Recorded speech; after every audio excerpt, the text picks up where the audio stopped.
Hello, I'm Jack Perkins. Welcome to Biography. Most of us probably first heard his name back in grammar school.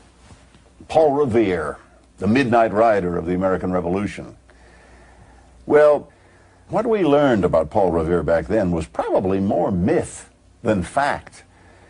The real Paul Revere did not act alone. He was an ordinary man, as flawed as he was heroic. But he was a committed patriot, caught up in the excitement of an age when the term revolution was being defined.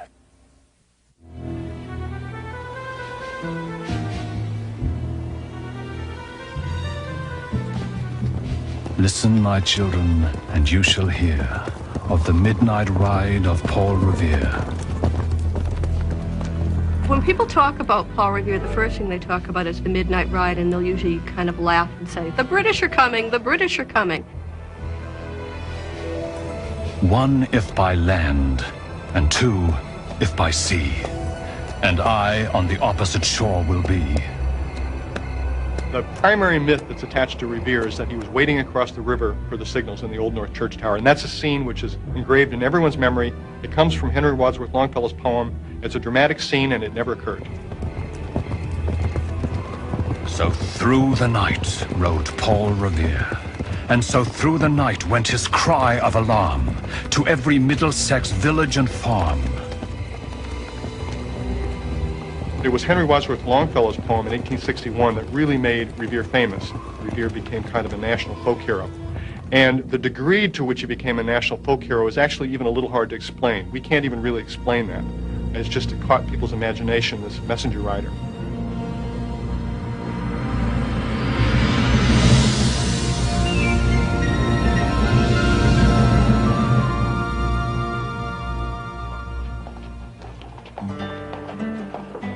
The story of the real Paul Revere begins in colonial Boston, 1715, when a 13-year-old boy of French Huguenot origin stepped off the boat that had carried him from his native country to the new world of America. Sent by his family to seek his fortune alone, Apollos Revere, Paul Revere's father, was bound by a 10-year apprenticeship to Boston goldsmith John Coney. From the highly skilled Coney, he learned one of the most elite trades of the artisan class.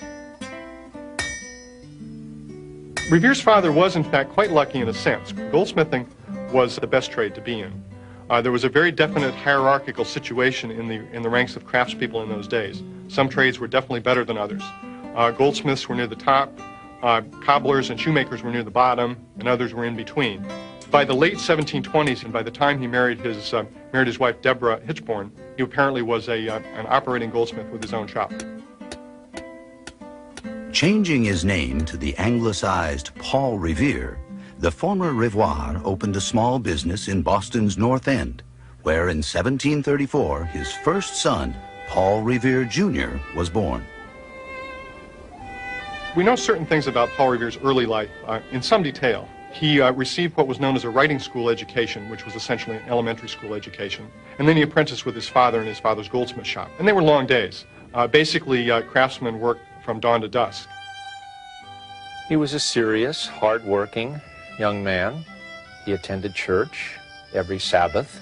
He heard the messages of the clerics, all of which emphasized hard work, the need to get ahead in the world, but also the need to help the community. I think that was really a model for Paul Revere's life. I mean, he certainly committed himself to getting ahead individually, but he also was committed to the community. Revere and his 7 younger siblings grew up in the rough and ready North End of Boston. It was a very crowded area. On the one hand, you had the Reveres living in rented houses, but in the same neighborhood, you had elegant mansions.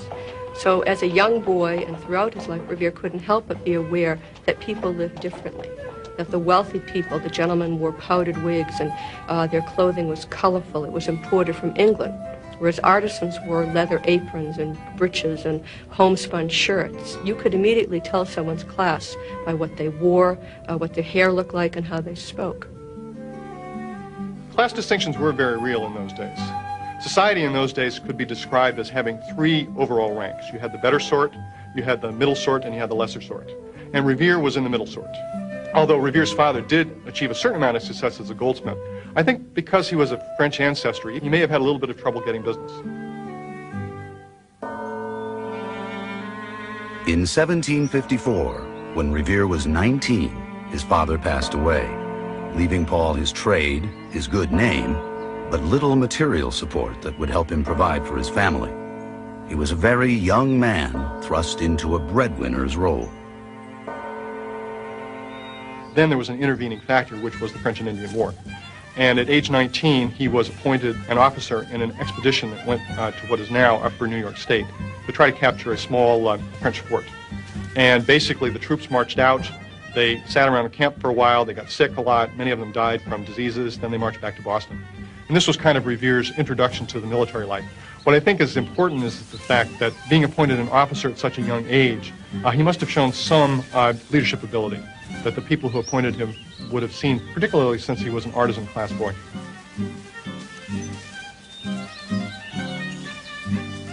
When Paul Revere returned from the war, those leadership abilities would bring him to the attention of the future leaders of the American Revolution.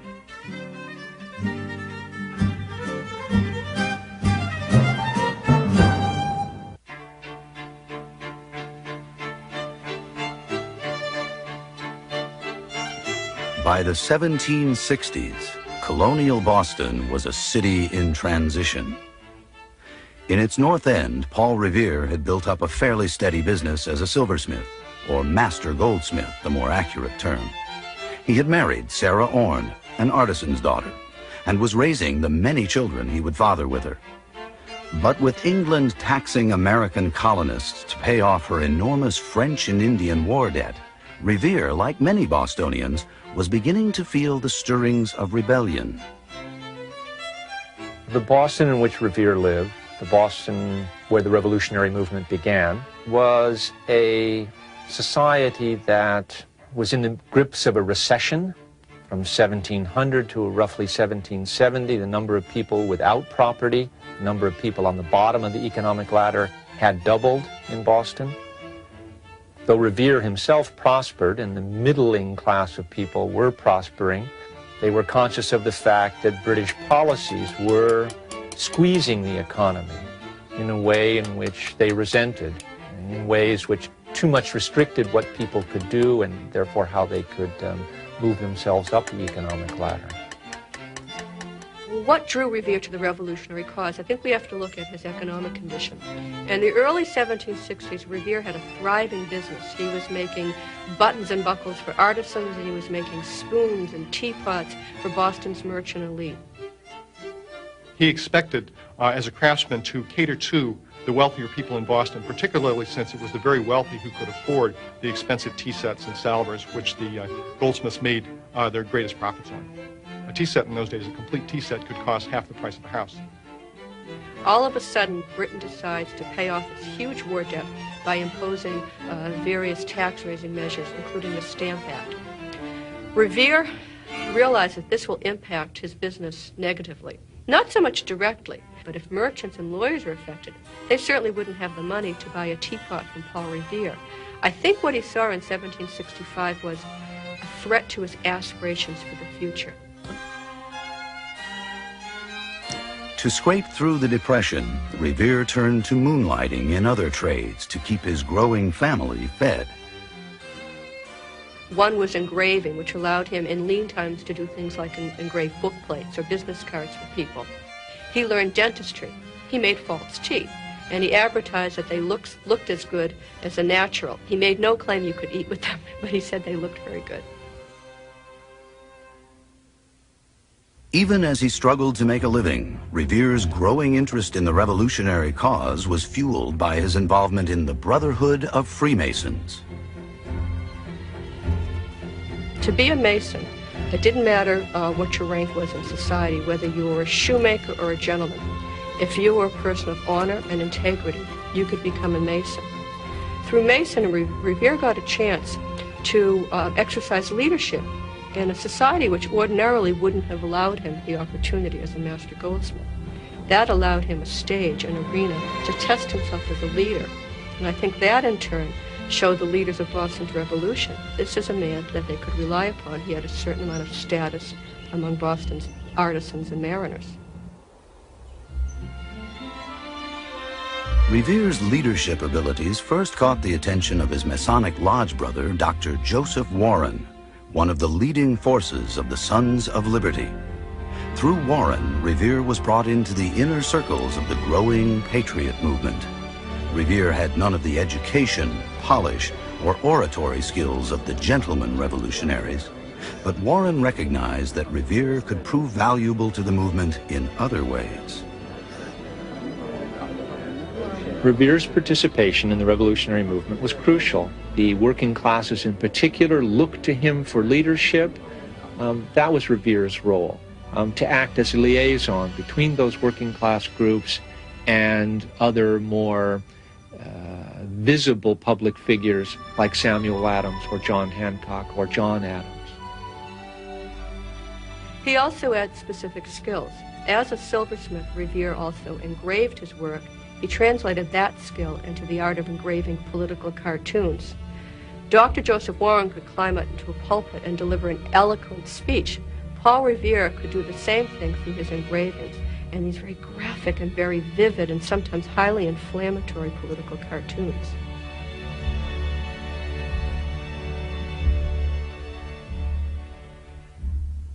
In 1770, an altercation between British soldiers and angry Bostonians resulted in the death and injury of several civilians.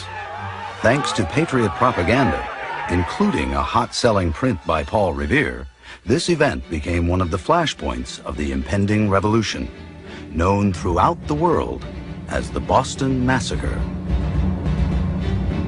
Revere's work as an engraver was very much propaganda. I would add he was not the greatest artist in the world. In fact, the Boston Massacre engraving, which is probably his best known, was not an original work. He, shall we say, borrowed it from an artist named Pelham, who was not too thrilled about it. Sir, when I heard that you was cutting a plate of the late murder, as I knew you was not capable of doing it unless you copied it from mine, I leave you to reflect upon and consider one of the most dishonorable actions you could ever be guilty of. Pelham. This is pretty typical how Revere did his political cartoons. It turns out most engravers in those days copied from each other quite freely without attribution. You can generally find originals that Revere copied for all of his famous political prints, right up to the Revolutionary War. By 1770, Revere moved his wife and children into a 3-story house in North Square, Boston. But its solid walls were not enough to keep misfortune out. In May of 1773, Sarah Revere died, shortly after bearing her 8th child, daughter Isana. There are no portraits of Sarah. We don't have a clear picture of her. Towards the end of their marriage, Revere was heavily involved in the Sons of Liberty, so I think certainly a lot of the burden of caring for the family fell to her. And in fact, if not for her, Revere could not have left so often on all of his activities. By summer's end, Isana Revere would join her mother in Boston's old granary burial ground. She was one of 5 Revere children who would not survive to adulthood. Sometimes we think today, well, this was such a relatively common occurrence in those days that either people A, didn't care too much, or B, they steeled themselves not to care. I don't think that's true. I think Revere did take the loss seriously. Now a widower with a young family to raise alone, Paul Revere, silversmith, was about to be drawn even further into the explosive events leading to the American Revolution.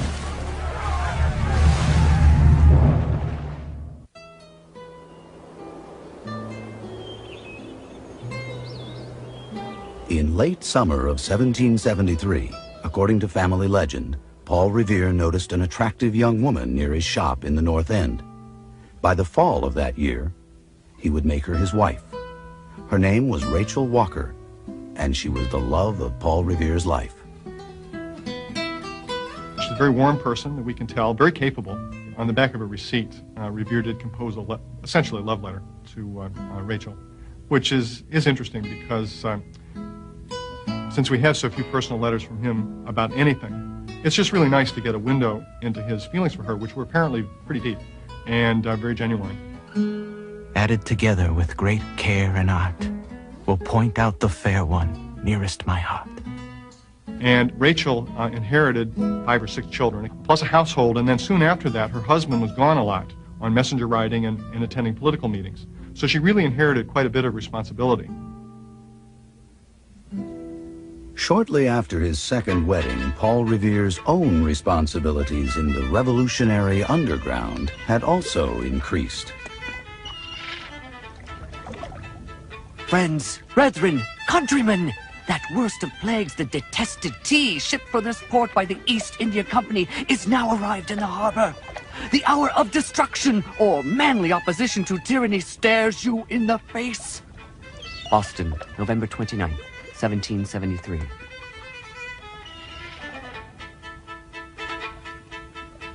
In the fall of 1773, Boston patriots were in an uproar.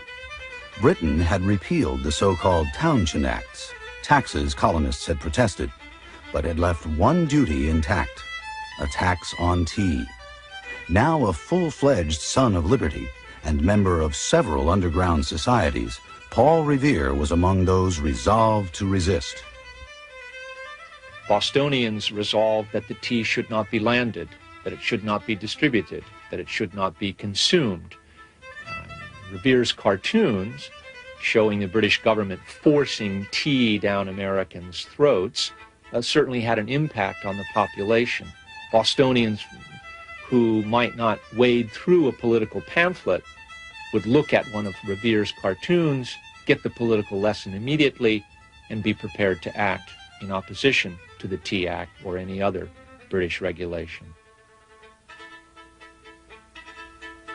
While revolutionary leaders tried unsuccessfully to persuade Boston merchants to refuse the tea, secret committees like Paul Revere's own North Caucus Club rendezvoused in taverns, planning one of history's most brilliant acts of political theater. At a mass meeting at the Old South Meeting House, Sam Adams, who had been negotiating with the merchants, came to announce, "There is nothing else we can do to save our country." And as if that were a signal, a war whoop went up outside the meeting house, and 2 bands of thinly disguised Indians, Bostonians, went down to the wharf, onto the ship, and unloaded its tea and dumped it in the harbor.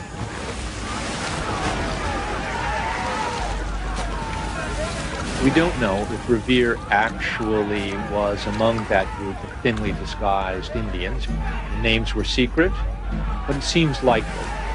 He was a man who had contacts among the group of people who would likely know their way around ships. He was a leader. Either he was there or he certainly knew what was going to happen. Parliament was furious with the colonists for having destroyed so much British East India Company tea, which was essentially government tea in those days. And they were going to make an example out of Boston. So they passed what are called the Intolerable Acts. The most important probably was shutting the port of Boston. And essentially that dried up the business in Boston. It was an extreme economic threat. And looking at it now, you could only see that it had to provoke a reaction. It couldn't possibly have done otherwise.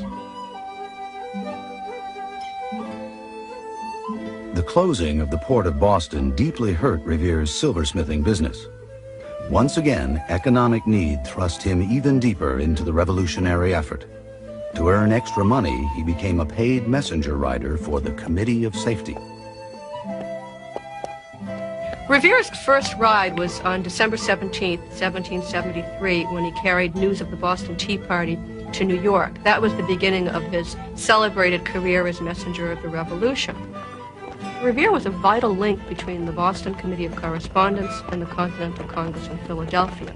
He would be asked to give his assessment. What's going on in Boston? Are the people supporting the protest? Likewise, when he got back to Boston, he would be asked, what's going on in New York and Philadelphia? What do they think about the Boston Tea Party? Will we have support? He went on from there to be not just a messenger, but somebody who was involved in an intelligence network. By 1774, Revere had organized his own spy ring of mechanics and artisans, working-class men from his North End neighborhood, who spent long nights tracking the movements of the British Army stationed in Boston. We held our meetings in the Green Dragon Tavern. We were so careful that our meetings should be kept secret that every time we met, every person swore upon the Bible. We frequently took turns, 2 and 2, to watch the soldiers by patrolling the streets all night. Paul Revere.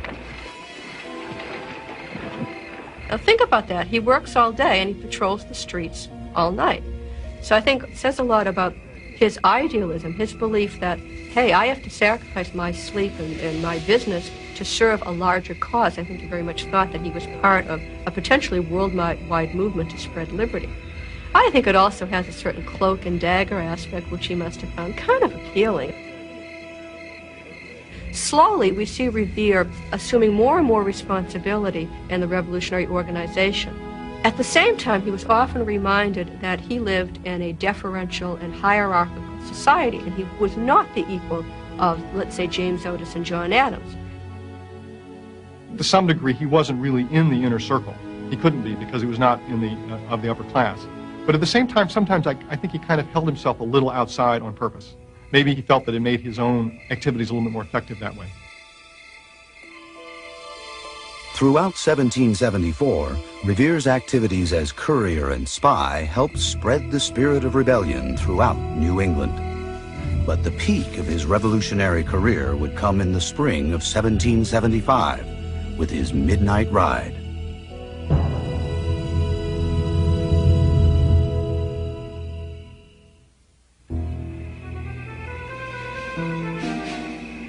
Under cover of night, on April 18, 1775, British troops set out from Boston toward the outlying towns of Lexington and Concord.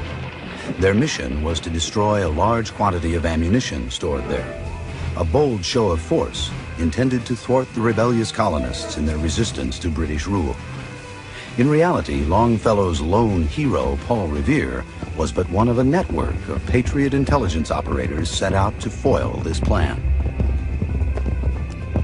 I think people think of the midnight ride as this very impetuous and madcap, impromptu sort of thing, where Revere leaps out of bed in the middle of the night, jumps on his horse, and races through the streets, when in fact this was a carefully planned and carefully executed intelligence assignment.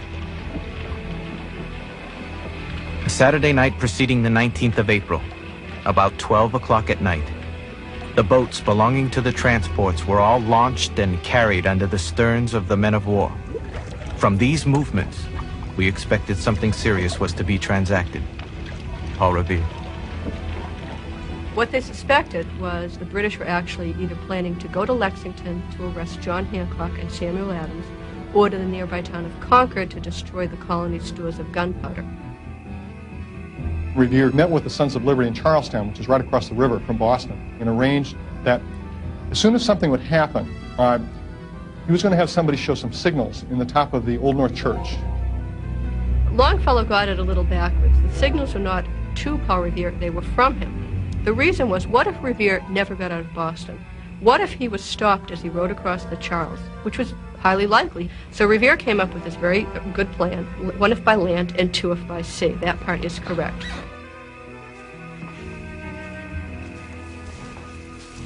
On Tuesday evening, the 18th, it was observed that a number of soldiers were marching toward the Common. Paul Revere. When the actual evening that his midnight ride occurred, a messenger came to get him and told him to go over to Dr. Joseph Warren's house. And when he got there, he discovered that William Dawes, the other messenger rider that night, who's sometimes forgotten about, had been sent by the land route. Revere was given the same message that Dawes was, to deliver to Adams and Hancock, to say that the troops were marching and that they were probably marching out into the countryside to arrest them.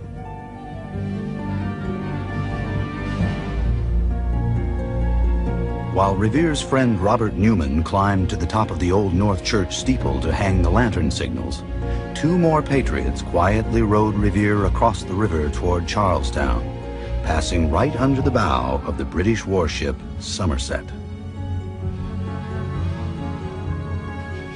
It was then young Flood, The ship was winding and the moon was rising. They landed me on Charleston's side. When I got into town, I met Colonel Connett and several others. They said they had seen our signals. I told them what was acting, and I went to get me a horse.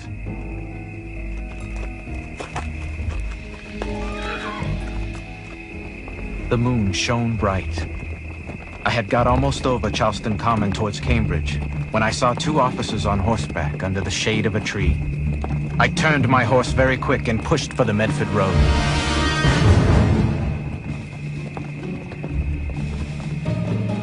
Revere's escape took him on a detour through Medford, where he alerted the town militia. As Revere's message spread, many more riders set off on their own midnight rides. The myth is that Revere acted alone, that he was a single, solitary, lone rider, taking the responsibility for alerting the whole countryside on his shoulders alone. He had lots and lots of help on his ride. He and dozens of others who were brought into motion by Revere's ride did alert the countryside.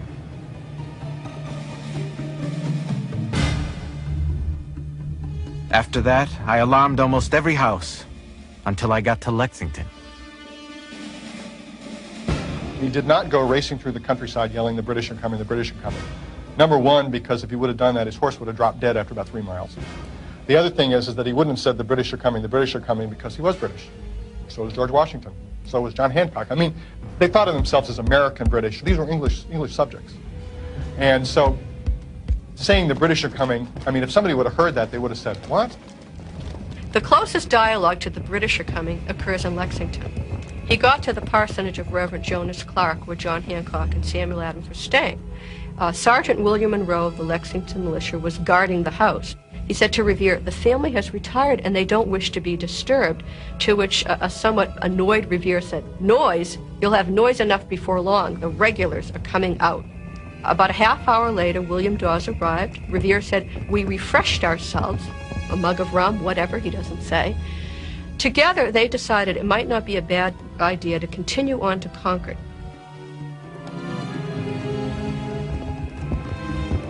Revere and Dawes set off for Concord, meeting another patriot, Dr. Samuel Prescott, along the way.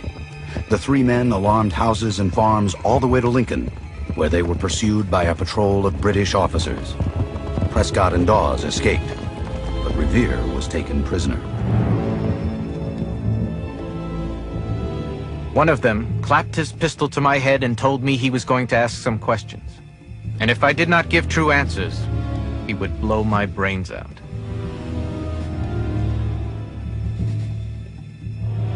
When the British officers learned who Revere was, as he said, they abused much. He was known to them as a courier, and he was quite well known. And he immediately decided to pull a fast one on them. He tells them, "I have alarmed the country all the way up. I should have 500 men there soon." Well, of course, the soldiers had no way of knowing that there were probably around 70-plus members of the Lexington militia waiting at Lexington and Green. Alarmed by this bluff, the soldiers commandeered Revere's horse and hurried back toward Boston, releasing him in sight of Lexington Green. He arrived in time to hear the opening shots of the American Revolution.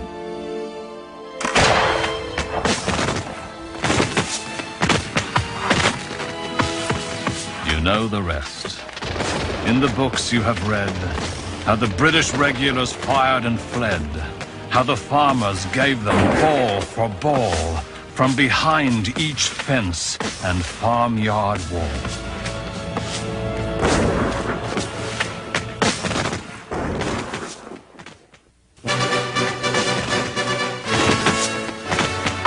All eyes are turned upon the tragical event of the 19th. We are unanimous in the resolution to die or be free. A New England Patriot, April 25th, 1775. The shot heard round the world had been fired. The Revolutionary War had begun. Ordinary men like Paul Revere had helped fellow patriots to prepare for the possibility of war. and when the time came, helped make certain they were ready. But once the fighting was underway, the dynamics of leadership began to change. In the 1770s, when Revere was working as a courier, he's virtually at the center of history. Then he makes his midnight ride, clearly another important role. I think the irony of the midnight ride is that's really the height of Revere's role in the Revolution. After the riot, people like John and Samuel Adams moved on to the Continental Congress in Philadelphia.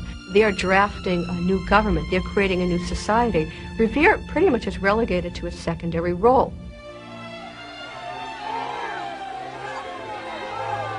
During the siege of Boston, Paul Revere continued to use his skills to aid the Patriot cause.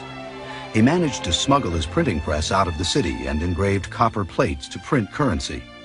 He helped procure cannon and gunpowder and participated in some military expeditions.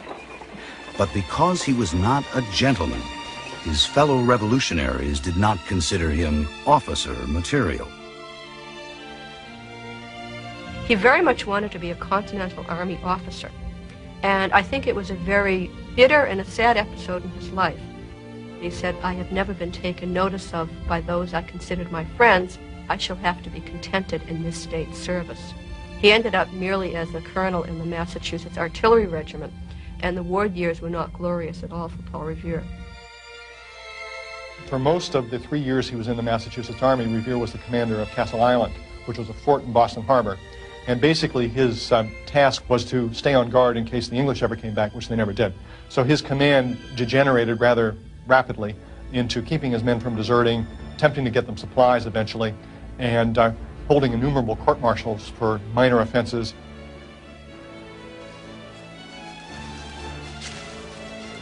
Finally, in July of 1779, Revere was appointed artillery officer in a massive amphibious expedition to dislodge the British from Penobscot Bay, Maine. Ironically, the officer second in command of the land troops was Brigadier General Peleg Wadsworth, the grandfather of Henry Wadsworth Longfellow, the poet who would make Revere a legend. The Penobscot expedition was Revere's only chance, really, to finally gain some sort of glory and reputation, not only in his own time, but perhaps for history. It turned out to be probably the greatest disaster of his life. It's the largest amphibious operation that any American army was involved in prior to D-Day. 40-some ships, many of which were privateers, at least 1,000 and possibly as many as 1,500 soldiers, including some Indian tribes. A lot of different authorities involved, the Massachusetts Army, the Continental Navy, the New Hampshire Army, and various other authorities. It was sent to capture a rather small fort. They really should have been able to take the fort rather easily, but apparently there was a lot of bickering between the Navy and the Army. The naval leaders were too timid. The British then sent some ships up from New York, caught the American Navy sitting in the water. The American fleet attempted to flee. They ran their ships aground. Sailors and soldiers had to jump off, save themselves as best they could. Revere wandered up and down the Penobscot for the better part of the day, looking for his soldiers. It was a disaster. During that retreat, Revere's actions were somewhat questionable. For one thing, Revere ordered his men back to Boston, although he technically did not have the authority. But there's an even more striking episode. When General Wadsworth asked Revere to turn over his boat so they could evacuate the crew of a schooner that was drifting towards the enemy, Revere responded that General Wadsworth had no right to command him. I think he simply wasn't thinking, but it didn't look good at all.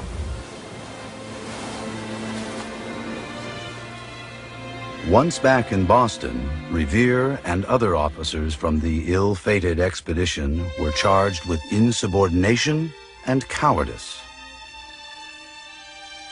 Revere could have let the whole issue of his censure go if he wanted to. It really didn't affect his business. I think the problem was he felt that his honors had been besmirched, and this was very important to him. And so he wanted to set the record straight. He applied 7 times for a court-martial, and eventually did get a court-martial. The court finds that the whole army was in such great confusion and so scattered and dispersed that no regular orders would or could be given, and that Lieutenant Colonel Paul Revere be acquitted with equal honor of the other officers in the same expedition. Court-martial decision, 1782. I think Penobscot shook him to his core. Ironically, though, he emerged, I think, after a time with more confidence in the future. And in the 1780s, Revere established a reputation, not as a military officer, but as a public-spirited citizen and a successful merchant and manufacturer.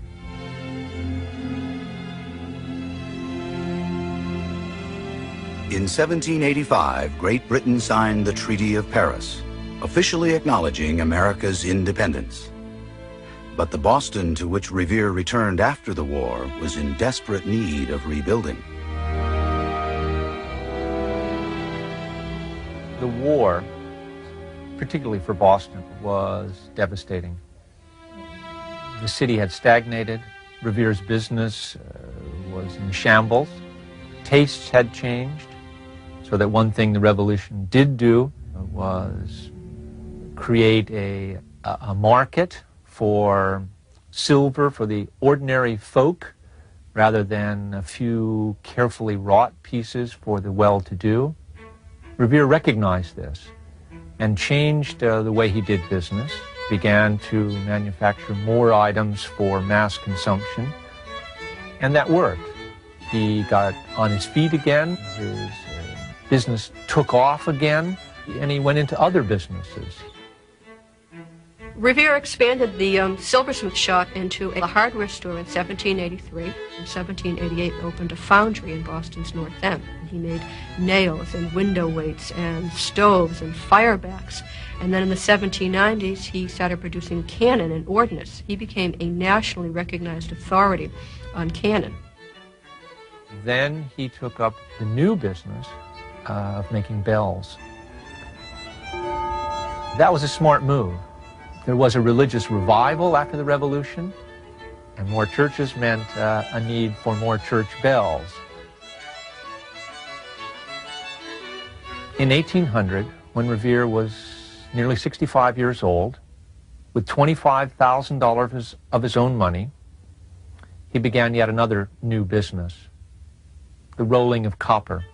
It is Revere's copper sheeting that's used to line the bottom of the USS Constitution. It is Revere's copper sheeting that covers the dome in the new State House. It is Revere's copper sheeting that lines the bottoms of dozens of merchant ships throughout the Commonwealth. It turns out to be a very prosperous business. What he ended up becoming was essentially one of America's earliest industrialists. I don't think he really thought of himself that way. I think he thought of himself still as a craftsman. And the foundry and copper mill business did make him fairly wealthy by the end of his life. But Revere's post-war years were not only filled with economic achievements. Having learned well the Puritan lessons of the importance of community service, Paul Revere went on to become one of Massachusetts' most productive citizens. Sometimes it's been noted that Paul Revere didn't run for political office, but actually, in a way, he did have a rather full political career, if you define it slightly differently. He was involved in many voluntary organizations, in particular the Freemasons. He was Grand Master of the Massachusetts Grand Lodge for 3 years. He was in an early library society. He was one of the founders of the Charitable Mechanics Association.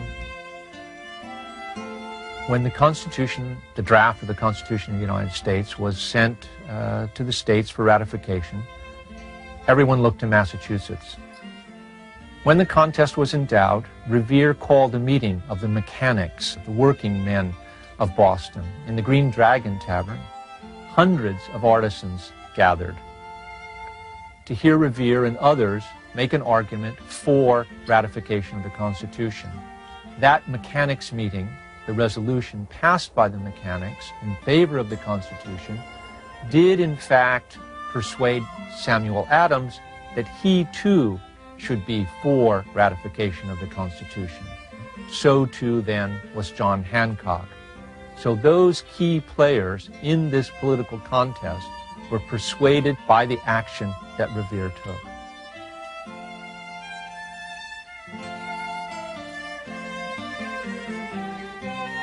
By 1811, Paul Revere, goldsmith, had become a wealthy man. He and Rachel spent long, lazy days at their country home in Cantondale, enjoying the fruits of their many years of labor. Not distant far from Taunton Road, in Cantondale is my abode. My cot, though small, my mind's at ease. My better half takes pains to please. Content sits lolling in a chair, and all my friends find welcome there. In my last stage, how blessed am I to find content and plenty by. Paul Revere, 1811. By the end of his life, I would say Revere had pretty much risen into the ranks of gentlemen. And Revere's youngest son, John, went to Harvard, which was the college, and eventually became a doctor. So in a sense, almost through his youngest son, the family moved up into the upper class. Died in this town on Saturday after a short but distressing illness, Mrs. Rachel, wife of Paul Revere, Esquire, age 68. Boston Chronicle, July 1st, 1813. I think she really was quite a remarkable woman. Her death must have been quite a blow to Revere. Her death was also kind of a double blow because a few months previously his oldest son had died as well. So I think his later years were marred by these two losses. Also marred, I think, by Revere's disapproval of a lot of what was going on in American society. He didn't approve of the political changes. He was a staunch Federalist. He believed in social order and harmony and deference, and he saw the Jeffersons as undermining all of that with their belief in equality. He kept a very close watch on the world around him from his retirement, wanting not just to sit back quietly and observe, but to really be up on events, to be part of things. I think it's nice that he kept that up to the end.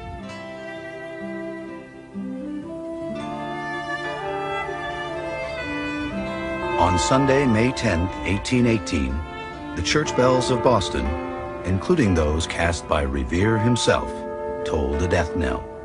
Paul Revere, one of the city's most honored citizens, had died at the age of 83. I think he would have absolutely loved the notoriety that came to him because of Longfellow's poem. At the same time, I think he might also have liked a much more simpler description of his life. It was delivered by a man who knew him, William Tudor. Tudor had been one of John Adams's law clerks. And he said of Paul Revere, quite simply, Mr. Revere throughout life was an upright, useful, respectable citizen. That, in fact, should have been the goal of anybody who had committed himself to this patriot cause, to be an upright, useful citizen. You can't ask for anything more.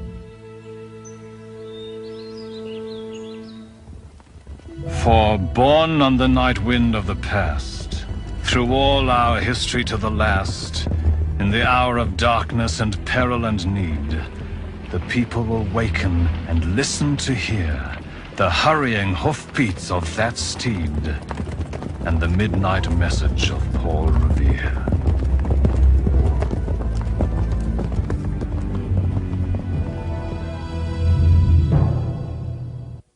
Throughout history, ordinary men and women routinely have performed acts of everyday heroism, acts that often go forgotten. Thanks to Longfellow's poem, one such hero will always live in our imaginations, that Boston silversmith named Paul Revere.